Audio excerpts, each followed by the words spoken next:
Iran just lit up its skies with Russia's most powerful missile shield. Tehran fires up S-400 and a new phase of tensions. A signal to friends or a warning to foes? As nuclear talks stall and spies circle from London to Tel Aviv. This is VERTEX, and the question is no longer if, but what comes next.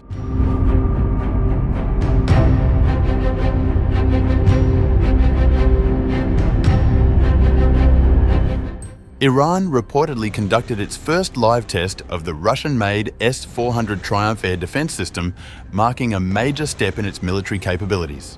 According to a report published by BRICS News, Iran has recently received the advanced S-400 Triumph air defense system and conducted its first operational test on July 26 near Isfahan, a key city about 440 kilometers south of Tehran.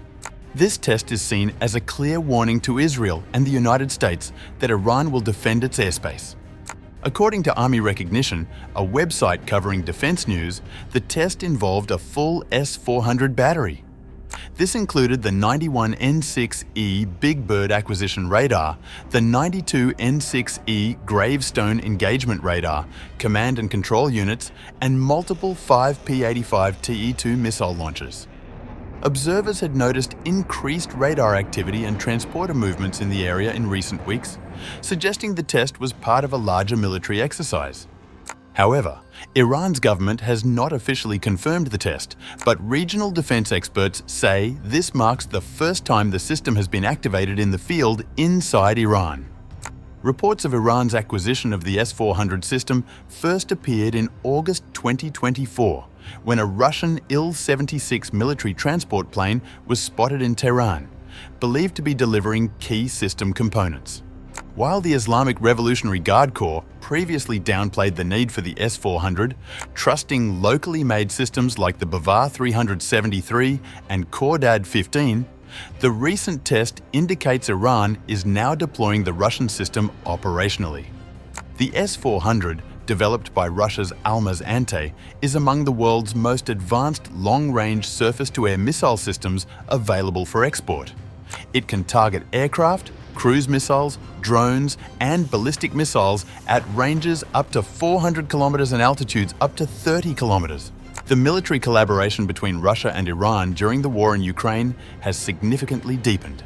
Since mid-2022, Iran has provided Russia with thousands of drones, notably the Shahed series, which Russia has used extensively in Ukraine. In addition to drones, Iran has escalated its support by supplying ballistic missiles to Russia. Reports confirm deliveries of short-range ballistic missile systems such as the Fath 360 and Fateh 110, marking a serious upgrade in the lethality of Iranian assistance. This arms transfer is part of a broader strategic defense cooperation pact signed by the two countries, which includes joint military exercises, co-production of military equipment, and increased intelligence sharing.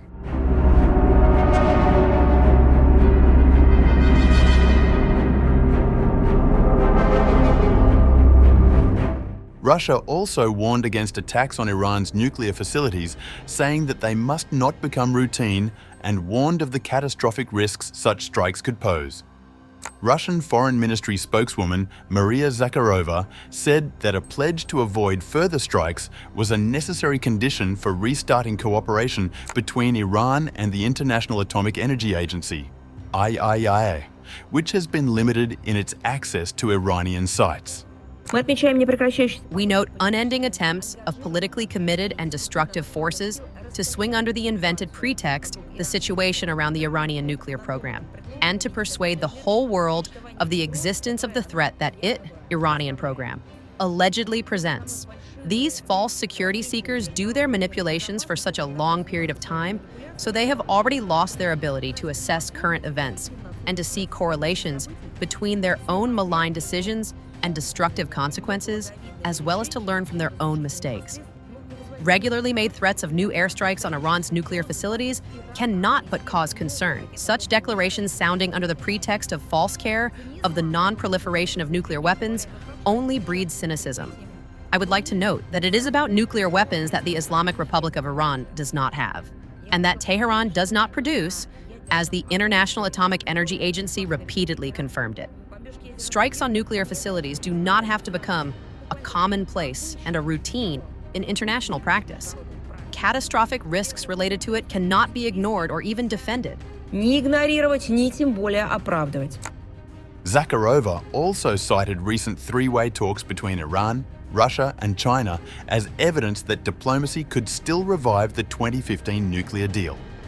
She said continued dialogue, if pursued sincerely, could open a path to progress. These discussions, held in New York and Tehran, focused on preserving the nuclear accord and countering any push to reinstate UN sanctions. Moscow reiterated its backing for a diplomatic solution that includes security guarantees and rejects military coercion.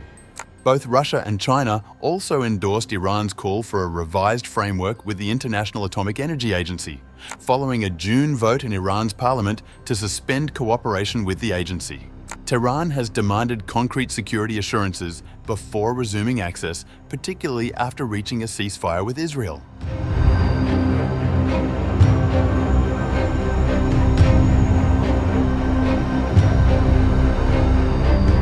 The Supreme Leader-affiliated newspaper Kayhan has accused the International Atomic Energy Agency of acting as a tool for Western intelligence, following new legislation last month that imposed restrictions on the UN nuclear watchdog's activities in the country. Citing espionage devices allegedly hidden in personal belongings, the paper said on July 28th, when the IAEA effectively plays the role of America and the Zionist regime's eyes, Iran must firmly resolve to blind the eyes of MOSSAD and the CIA. This disgraceful record demands that all interactions with the agency be conducted with maximum caution and a thoroughly distrustful outlook. Last week, IAEA Director General Rafael Grossi said that Iran has signaled readiness to resume technical-level discussions with the UN nuclear watchdog, though any planned visit would not yet involve inspectors. Earlier this month, Mahmoud Nabavian, Deputy Chair of Parliament's National Security Committee, said that suspicious espionage chips had been discovered in the shoes of IAEA inspectors during visits to Iranian nuclear sites. Iran must now act decisively to neutralize these threats. Parliament passed legislation in late June to suspend cooperation with the agency, accusing it of having given intelligence to the US and Israel, which helped attacks on nuclear facilities, key personnel and sensitive sites in the country in last month's 12-day war. Under the law, future inspections require approval from the Supreme National Security Council, under the supervision of Supreme Leader Ali Khamenei, and the agency must guarantee nuclear site security. Foreign Ministry spokesperson Esmail Baghai said on July 28th that a new framework for cooperation with the agency was under discussion. We remain a party to the safeguards agreements, and a senior agency official will visit Iran within 2 weeks.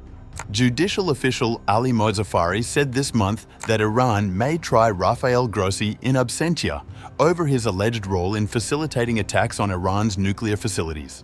Grossi has faced consistent criticism from Iranian outlets for political bias, including Kayhan's earlier call for his arrest and execution. Britain, France and Germany condemned the threats and expressed full support for Grossi and the agency's mandate. Meanwhile, US and Israeli attacks on Iranian nuclear sites last month did not voice the need for a renewed deal with Tehran, senior UK Member of Parliament. Emily Thornberry told Iran International. Thornberry, who leads the House of Commons Foreign Affairs Select Committee, said, a broad deal resembling a 2015 agreement from which U.S. President Donald Trump withdrew in his first term would likely be needed to resolve the nuclear impasse. Donald Trump, egged on by Netanyahu, decided to turn his back on it, and he thought there were other ways that he could get what he wanted. Clearly he hasn't, and there's been bombing in between and bombing with Israel and America. We need to get back into an agreement, and I suspect we need to get back into something that's going to look very much like the JCPOA. Her remarks are a rare critique of US policy toward Iran by a prominent member of the ruling party of a key US ally. The UK Parliament's Intelligence and Security Committee last month warned that Iran poses one of the gravest state-based threats to British national security, on par with adversaries like Russia and China. Asked whether Iran might be more dangerous following the war, Thornberry stressed the need for talks to diffuse tensions. I think any country, if they feel isolated, is likely to be more dangerous. That's the reason, one of the many reasons, why we want to be able to talk to Iran and bring them in. We cannot accept it, and we have to make sure that we protect people. I've had people come to talk to me who personally feel threatened by the Iranian regime. We need to be able to live peacefully with one another, and we need to be a center of free thought and open discussion. British Interior Minister Yvette Cooper issued a stark warning in May, following a major counter-terrorism investigation that led to the arrests of Iranian nationals on UK soil. Her remarks underscored growing concern over Iran's expanding intelligence footprint across Europe. Iran posed an unacceptable threat to domestic security after authorities charged 3 Iranian nationals under a national security law following a major counterterrorism investigation. The statement came after 2 coordinated police operations on May 3rd, during which British counter-terrorism officers arrested 8 men, including 7 Iranian nationals. 3 of those detained were later charged under the UK's National Security Act. They stand accused of working on behalf of Iran's intelligence services and conducting surveillance targeting journalists at Iran International, the London-based Persian-language news channel critical of the Iranian regime.